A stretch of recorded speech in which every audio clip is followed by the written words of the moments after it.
আমরা সকলে ঐক্যবদ্ধ হয়ে বোয়ালখালীর বিএনপি এবং অঙ্গ সংগঠনের গতিশীলতা বৃদ্ধির লক্ষ্যে কর্মী সভা অনুষ্ঠিত হয়।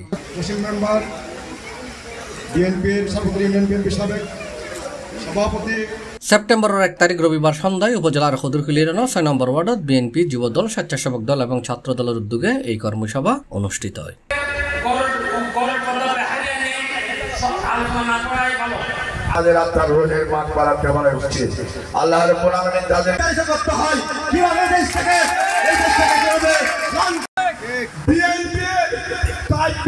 প্রত্যেকটা নেতা কর্মীকে একটি সুন্দর বাংলাদেশ বিনির্মাণে এখন থেকে কাজ করে যেতে হবে, সহযোগিতা করব, আমরা আপনাদের পাশে থাকব। উপজেলা যুব দলের যুগ্ম আহ্বায়ক এমদাদুল হক চৌধুরী লিটুর সভাপতিত্বে ও জেলা স্বেচ্ছাসেবক দলের যুগ্ম আহ্বায়ক মোহাম্মদ হায়দার হিরুর পরিচালনায় অনুষ্ঠানে প্রধান অতিথি ছিল চট্টগ্রাম দক্ষিণ জেলা বিএনপির সিনিয়র সদস্য এবং বোয়ালখালী বিএনপির সাবেক সভাপতি আলহাজ মোহাম্মদ আজিজুল হক চেয়ারম্যান। অনুষ্ঠানত প্রধান বক্তা ছিল চট্টগ্রাম দক্ষিণ জেলা যুব দলের সাধারণ সম্পাদক মোহাম্মদ আসগর। বিশেষ অতিথি ছিল জেলা যুব দলের সহ সভাপতি এস জসিমউদ্দিন, বিএনপি নেতা এম মঞ্জুর উদ্দিন, আজাদ খান, শাহ আলম মেম্বার, তোফাইল মেম্বার, শফি সওদাগর, আব্দুল সত্তার, মোহাম্মদ আমজাদ, যুবদল নেতা জসিমউদ্দিন, নুরুল আফসার, শহীদুল ইসলাম, সিরাজুল ইসলাম, আনোয়ার হোসেন, মিন্টু, তাজুল ইসলাম রাসেল, সেলিম খতিব, জানে আলম, নান্নু, সারোয়ার উদ্দিন, কাউসার চৌধুরী, ফরহাদুল ইসলাম, মুজাম্মেল হক, ফুরকান উদ্দিন, মোহাম্মদ শাহেদ, মোহাম্মদ আলমগীর, মোহাম্মদ রাজীব, মোহাম্মদ হাসান, ছাত্রনেতা গিয়াসউদ্দিন, দিহান ও জেলা এবং উপজেলার নেতৃবৃন্দ।